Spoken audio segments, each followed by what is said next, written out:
Olá, sejam todos bem-vindos ao nosso canal Conexão Hemato. Hoje eu tenho o prazer de ter aqui comigo minhas duas amigas e colegas e cofundadoras desse canal, a doutora Lucila Kerbauer e a doutora Andresa Feitosa Ribeiro, e eu sou a Mariana Kerbauer.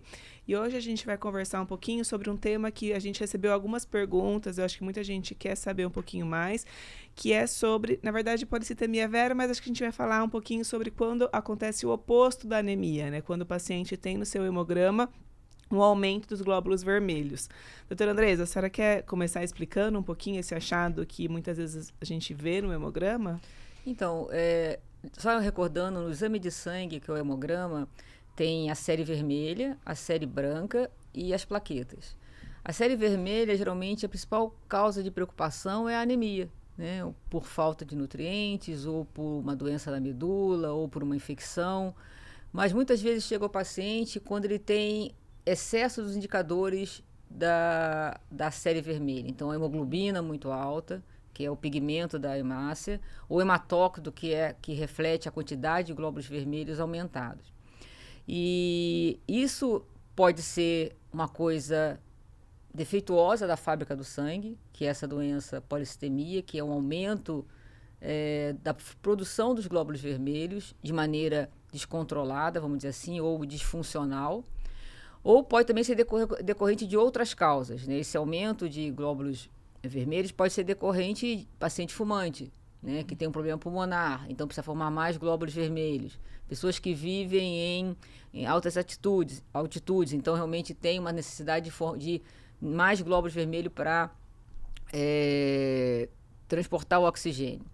Mas é importante descartar se isso não é uma causa primária, se isso não é uma doença do sangue, que é esse assunto que a gente gostaria de comentar um pouquinho, que é a policitemia vera. Quer dizer, é um descontrole da fábrica do sangue produzindo mais glóbulos vermelhos do que necessário.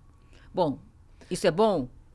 Não é bom, porque o globo vermelho ele tem que ter um equilíbrio entre a parte líquida do sangue e a parte celular. Você tem risco de fazer o quê? Trombos, pequenos coágulos, é como se o sangue ficasse, no jargão leigo, mais grosso. Né? Mas o mais importante é você confirmar o diagnóstico. Então, se você tem uma alteração no seu hemograma, que é o excesso de glóbulos vermelhos, primeiro é necessário repetir esses exames, porque muitas vezes a pessoa pode estar simplesmente desidratada. Então, diminui a parte líquida, aparentemente você tem mais... Lembrar que é uma concentração, É uma né? concentração, então... exatamente. E existem parâmetros ideais, quer dizer, se você tem mais de 16,5 de hemoglobina, isso não é normal, merece você ou repetir com o seu clínico e se confirmar, o clínico encaminhar para um hematologista para fazer o diagnóstico. Quer falar um pouquinho do diagnóstico mais detalhado, Lucila? Eu acho que é interessante que a senhora falou, então só completando, né? É quando o paciente realmente tem aquele sangue mais grosso. Na grande maioria das vezes, o paciente não sente nada. Foi uma alteração no hemograma que alguém identificou e que encaminha para o hematologista. Quando ele sente alguma coisa, ele pode ter a consequência desse sangue mais grosso. Então, ele pode ter dor de cabeça, ele pode ter coceira na pele, ele pode também, em casos mais graves, esse sangue grosso causar trombose, obstrução dos vasos e vir para a gente já com um quadro um pouquinho mais avançado, já com as consequências disso. E eu acho que muito... A face vermelha, a face vermelha, exatamente. E aí, a gente tem que tentar, nós hematologistas, entendermos por que o sangue está ficando mais grosso, porque o organismo está produzindo mais as hemácias, né?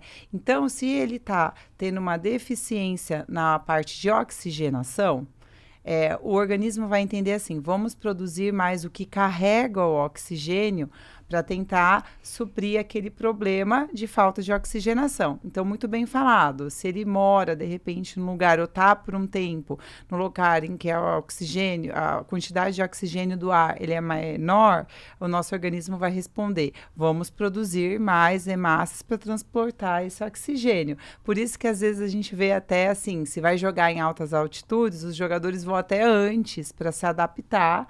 E com isso a gente vai ver realmente pode aumentar a quantidade das hemácias.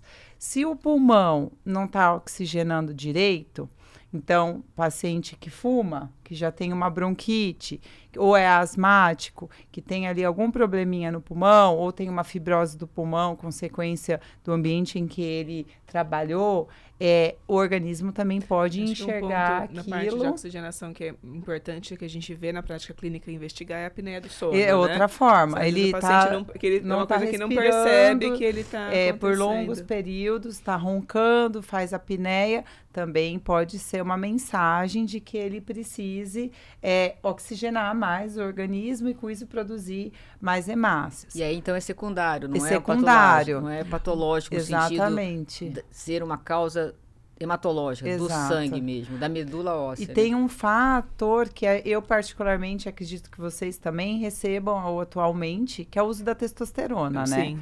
Então, ele é um hormônio masculino, que hoje a gente vê reposições de testosterona tanto em homem quanto em mulher, que como consequência disso pode realmente aumentar a quantidade de hemácias e ser também uma causa de polissemia. Então, quando a gente recebe um paciente que tem essa queixa, que a grande maioria das vezes ele nem tem queixa, é algo que ele vem no exame de sangue, para a gente tentar identificar a causa, a gente acaba pensando nessas causas e também algo que pode ter acontecido, alguma mutação que aconteceu, que a gente pode falar até um pouquinho mais. Existe uma mutação que faz com que se produza mais essas hemácias, que acaba sendo uma causa realmente hematológica.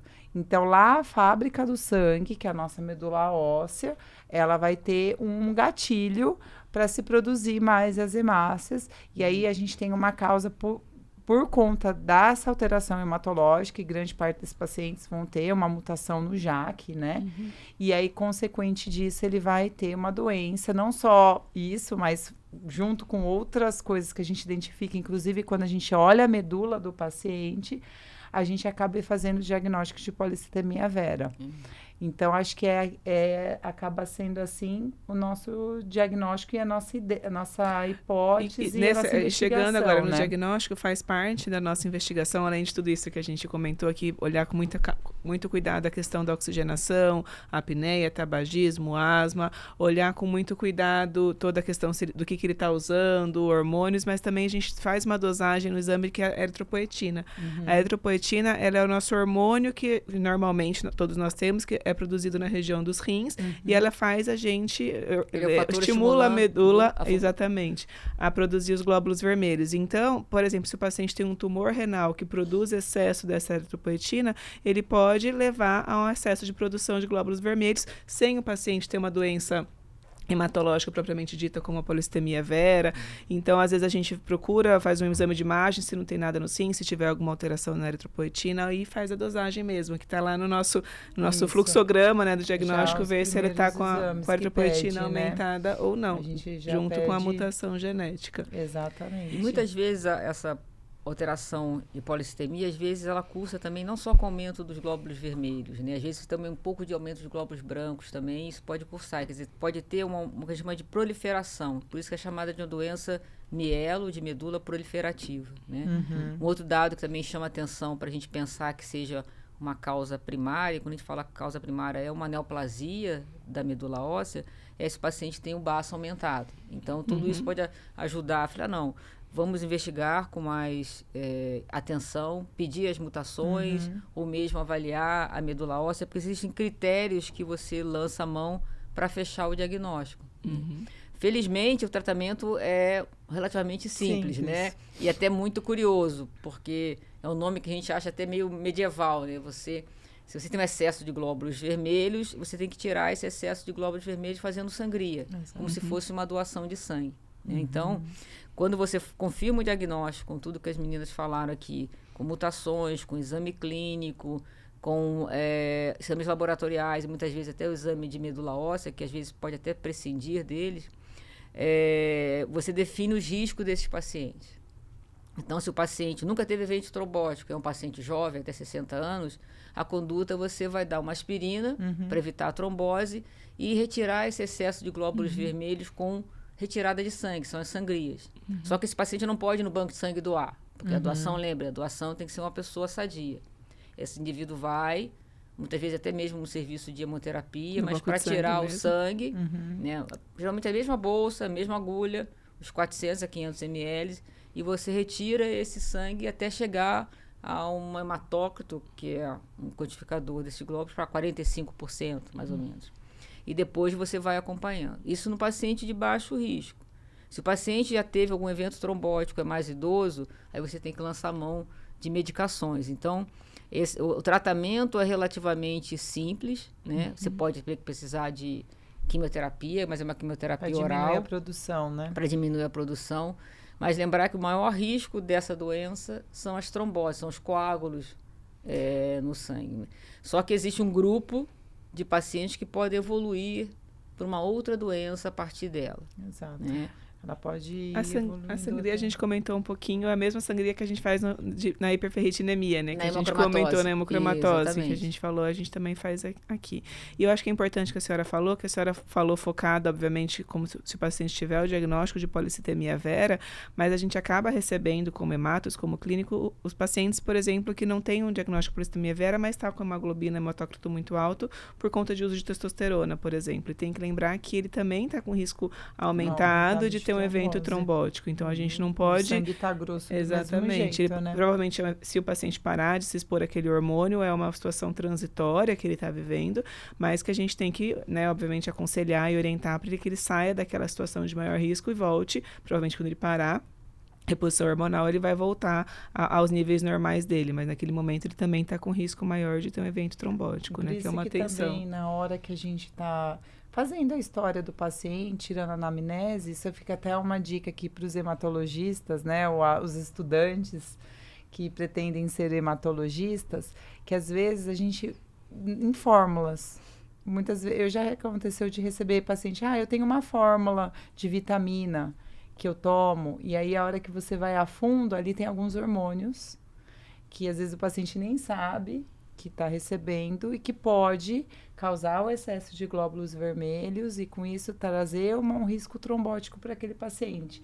Isso não é incomum. Então, às vezes, eu tenho uma fórmula de vitamina que algum médico me prescreveu, nutrólogo, alguém, sempre vale a pena dar uma olhada. Tem uma questão que antes acho que era mais comum, ali, né? Que era alguns atletas que usam a reposição de eritropoetina também, né? Acho que não é tão comum quanto a gente tem visto de testosterona. Até, eu não tenho visto tão frequente mais, mas usava-se bastante a eritropoetina para performance, porque aumenta a hemoglobina, carrega mais oxigênio e melhora a performance, mas isso acaba tendo um risco também. Aquele ciclista famoso que ganhou vários corridas, ele foi pego no doping com o uso de eritropoetina para aumentar a massa vermelha, carregar mais oxigênio. Exatamente. Sempre vale a pena olhar bem as medicações que o paciente está tomando. Eu acho que a gente podia já aproveitar esse mesmo podcast e já falar o que é, além dos glóbulos vermelhos que podem aumentar. E se aumentar as plaquetas? É que a gente fala muito das faltas, né? Agora vamos falar dos excessos. Hoje a gente poderia usar esse podcast para falar também. Também pode ocorrer de ter um aumento do número de plaquetas. Eu acho que é outro ponto importante, né? Porque elas estão na mesma... Quando vira uma doença hematológica, elas estão no mesmo grupo, como a doutora Andresa falou, das doenças mieloproliferativas, né? Mas também a gente precisa excluir uma gama de outros diagnósticos antes de falar que ele tem uma doença hematológica mesmo. Então, acho que é muito comum a gente pegar um paciente com aumento de plaquetas, por exemplo, quando ele tem uma anemia ferropriva, que é a anemia mais comum, né? Anemia por falta de ferro. Classicamente, o paciente tem lá a anemia com a queda dos glóbulos vermelhos, mas ao mesmo tempo no hemograma ele vai ter um aumento da contagem de plaquetas. Ou, por exemplo, numa situação, a gente acaba vendo com certa frequência alguma doença em que ele precisou tirar o baço, ou que tem uma asplenia, que a gente fala funcional, que o baço não está funcionando também, porque é onde é o cemitério, entre aspas, da plaqueta, o baço, né? Ele acaba limpando o sangue, ele acaba... tirando o excesso de plaquetas. Se a gente tira o baço, se o baço deixa de funcionar por algum motivo, acaba tendo, consequentemente, um aumento da contagem de plaquetas, sem que aquilo seja uma doença mieloproliferativa. Ou problemas de inflamação, né? Algum quadro reacional, que também é muito comum a gente ter uma plaquetose reacional, que a gente fala. E quando é uma doença própria da medula óssea, a gente está falando então de doenças que o próprio nome fala, mieloproliferativo. Essas doenças mieloproliferativas significa o quê?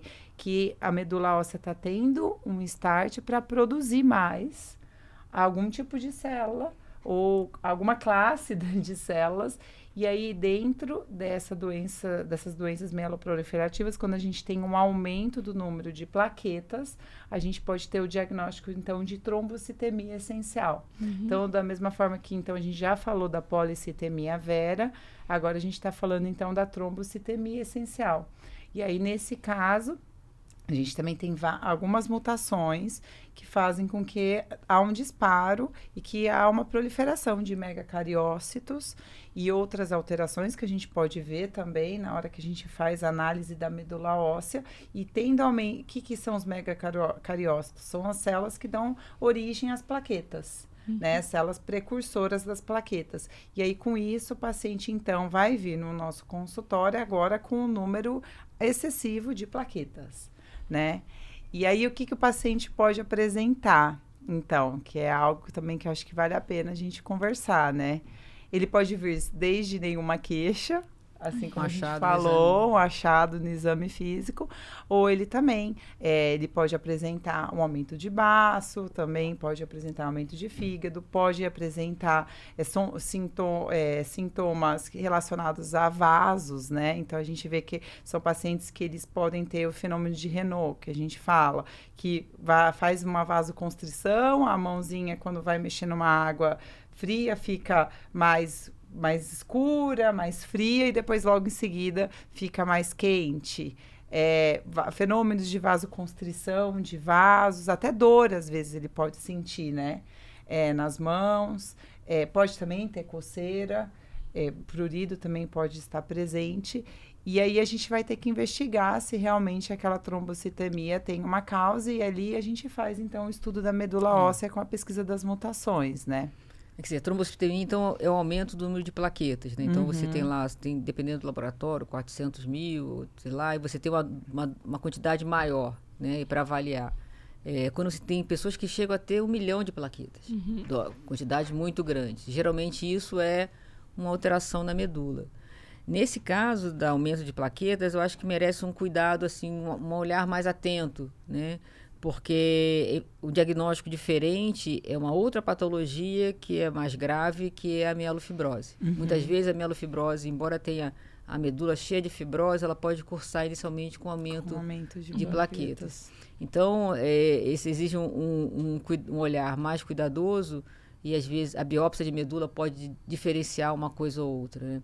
Porque a mielofibrose, por exemplo, já é importante você ter obrigatoriamente marcadores genéticos, poder você já pensar, por exemplo, na perspectiva, talvez, no futuro de um transplante de medula. Então, é importante você verificar em que espectro dessa doença de proliferação de células está. Então, se você tem um aumento de plaquetas e excesso, além dos cuidados, que são muito simples, uma aspirina, etc., é importante confirmar o diagnóstico. E principalmente em pessoas jovens também. A gente está falando, parece uma coisa simples, mas a gente às vezes tem uma paciente jovem que tem aumento de plaquetas e tem uma gravidez. Como conduzir isso, né? Ou pacientes mais jovens que você tem que pensar como essa doença vai evoluir no futuro, né? Então, não é uma doença que traz alterações imediatas, mas você tem que pensar no contexto de cada indivíduo. Isso pode ter uma gravidade.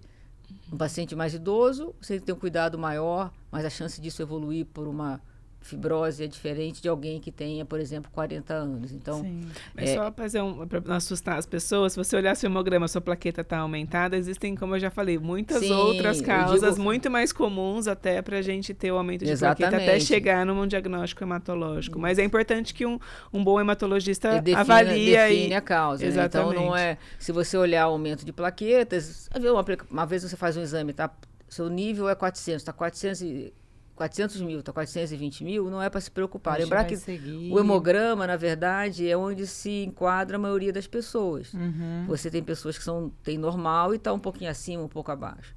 Agora, se você tem um exame que permanece com os exames alterados, aquilo vai aumentando, é importante procurar um hematologista, sim. E acho que quando tem plaqueta muito alta, a gente sabe que agora vira um paradoxo, né? Porque primeiro a gente fica com medo de trombose, porque as plaquetas podem ir lá e estimular um aumento da coagulação naquele local, formando um trombo e uma trombose. Só que, de uma forma paradoxal, plaquetas muito altas também podem levar a sangramentos.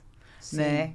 Então, isso a gente também fica atento quando está com uma plaqueta muito alta, se aquilo não vai, na verdade, gerar um sangramento no paciente. E a gente tem um exame, né? para poder dosar isso e checar, né? E aí a gente consegue querido. pensar se o paciente não está tendo uma predisposição ao sangramento, ao invés de ele estar tendo uma predisposição à trombose. E da mesma forma da policitemia vera, a gente tem uso de medicamentos para diminuir essa proliferação exacerbada de megacoriócitos e produções de plaquetas.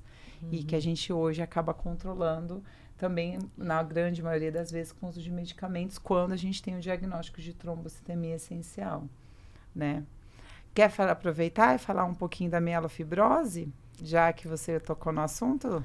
Então, a gente está comentando de doenças, como a Lúcia falou, que aumenta a proliferação de elementos do sangue. A mielofibrose é uma doença um pouco mais complicada, né? Pelo próprio nome diz, você tem, e muitas vezes ela é primária, então ela surge também por mutações, você tem um aumento da fibrose, então diminui os espaços dentro da fábrica do sangue, que é capaz de produzir os elementos do sangue. É como se tivesse uma cicatriz ali, né? Você tem, na verdade, a medula óssea é como se fosse uma esponja e essas esponjas começassem a aumentasse as fibras dela, diminuísse os intervalos e os espaços que é onde produz essas células.